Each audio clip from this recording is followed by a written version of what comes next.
Hi everyone! In this tutorial, I'll walk you through the process of creating and exporting a VDB sequence from Blender and importing it into Unreal Engine. First off, I'll go into Edit, Preferences, Install, and locate my add-on.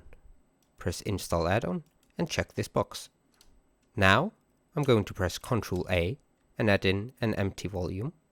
Go into my modifiers, Mesh to Volume, and select my mesh. Just going to hide this for now. Now that we have our mesh volume created, I'm going to locate into Export, VDB Sequence Export.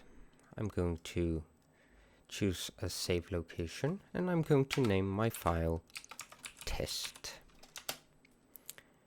Then I'll specify the frame range and then hit Export. For this tutorial, I'm going to show you how to import it then into Unreal Engine. I'll locate my folder. Here is my VDB sequence. Then I'll just press Open, import the sequence, import. Okay. Then I'll just go into my material, specify my VDB, save this, and there we go.